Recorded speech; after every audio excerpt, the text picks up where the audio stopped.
नमस्कार, मैं ओम प्रकाश सर। आज दिन भर की खबरों पर हम लोग चर्चा करेंगे, राष्ट्रीय स्तर से लेकर राज्य स्तर तक। खासकर केंद्र, बिहार और झारखंड की खबरों पर हम लोग चर्चा करेंगे। आज केंद्र सरकार ने एक बहुत महत्वपूर्ण फैसला लिया, जिसके लिए पूरे देश में मांग उठ रही थी कि चिकित्सा कर्मियों के खिलाफ अगर किसी तरह का हमला होता है, उनके ऊपर कोई हमला होता है, तो हमलावर के खिलाफ 7 साल की सजा होगी। प्रधानमंत्री नरेंद्र मोदी के नेतृत्व में आज बैठक हुई।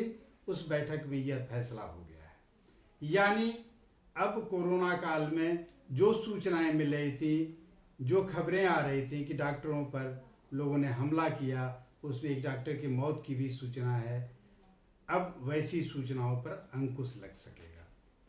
दूसरी खबर, बड़ी खबर आ रही है झारखंड से कि झारखंड सरकार ने कोरोना वायरस पर काबू पाने के लिए एक बड़ी कवायद शुरू की है कि तत्काल प्रभाव से तंबाकू उत्पादों के सेवन पर प्रतिबंध लगा दिया है।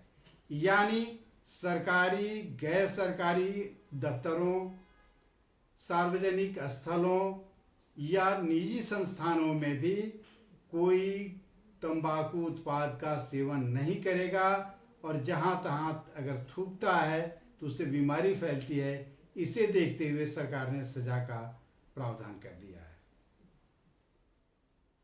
तीसरी खबर बिहार से है कि नीतीश कुमार ने उस कृषि पदाधिकारी को निलंबित कर दिया है जिसने लॉकडाउन के दौरान उसकी गाड़ी को रोकने की जिस सिपाही ने कोशिश की, उससे माफ़ी मंगवाई थी, उसे उठक बैठक करवाया था। बिहार से ही एक और बड़ी खबर है कि अब तक तकरीबन आधा दर्जन लोगों की मौत वज्राघात यानी बिजली गिरने से, आंधी तूफान या बारिश से हुई है। उनके मरने पर मुख्यमंत्री ने गहरा शोक जताया है और मृतकों के आश्रितों को 4-4 लाख रुपए मुआवजा देने की मांग की है, घोषणा की है। तीसरी खबर झारखंड से है। पलामू में एक पत्रकार के बेटे को प्रताड़ित करने वाले प्रशिक्षु दारोगा को वहां के एसपी ने, पलामू के एसपी ने निलंबित कर दिया है। उसके खिलाफ जांच के बाद विभागीय कार्रवाई होगी। बताया जाता है कि पत्रकार के बेटे को, नाबालिग बेटे को, उस प्रशिक्षु दारोगा ने हाजत में बंद कर इतना पीटा कि वो बदहोशी के हालत में था, और पत्रकार संगठनों के प्रयास से यह मामला पुलिस के संज्ञान में आया, बड़े अधिकारियों के संज्ञान में आया, और पुलिस के एसपी ने इस पर कार्रवाई की। तीसरी बड़ी खबर की अगर हम चर्चा करें,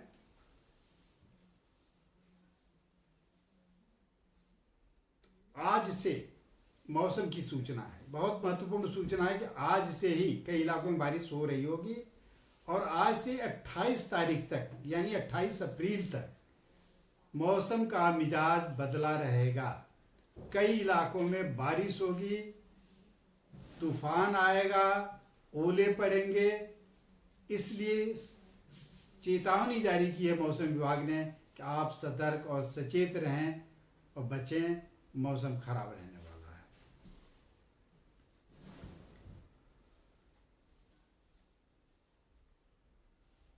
आज भारतीय जनता पार्टी के लोगों ने, झारखंड के भारतीय जनता पार्टी से जुड़े विधायकों, सांसदों और पदाधिकारियों ने एक दिन का सांकेतिक उपवास अपने आवास पर रखा। इस उपवास के पीछे की वजह यह बताई गई कि कोरोना काल में, कोरोना संकट से निपटने में राज्य सरकार नाकाम रही है, और खासकर सब्जी वालों के खिलाफ या वैसे बच्चे जो कोटा में फंसे हुए हैं उनको नहीं लाने के खिलाफ, उनको लाने की पहल नहीं करने के खिलाफ उनका यह सांकेतिक अनशन था।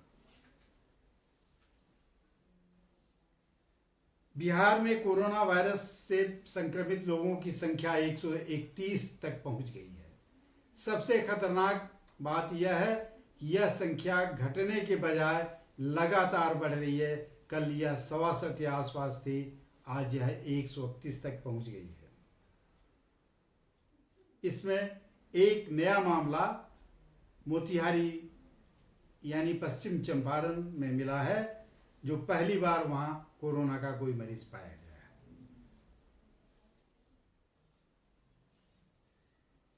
जिस मुद्दे पर लगातार चर्चा हो रही थी कि बिहार के जो बच्चे कोटा में फंसे हुए हैं उनको बिहार सरकार ने लाने की कोशिश नहीं की, जबकि नवादा के विधायक ने अपनी बेटी को सुरक्षित वहां से बुला लिया। उसी तरह का एक मामला दूसरे इलाके से आया, जहां एक और विधायक ने अपने रसूख का इस्तेमाल करते हुए न सिर्फ अपनी बेटी बल्कि उसकी सहेली को भी वो घर वापस बुला लिया।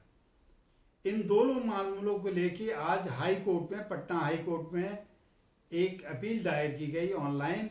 उस अपील पर सुनवाई करते हुए हाई कोर्ट ने बिहार सरकार को तलब किया है कि इस पर जवाब दें कि ऐसा क्यों हुआ, कोटा से जहाँ बिहार के बच्चों को क्यों वापस नहीं लाया गया। ये आज तक की प्रमुख खबरें थी। फिर हम बड़ी खबरों के लिए देर रात बात करेंगे। नमस्कार।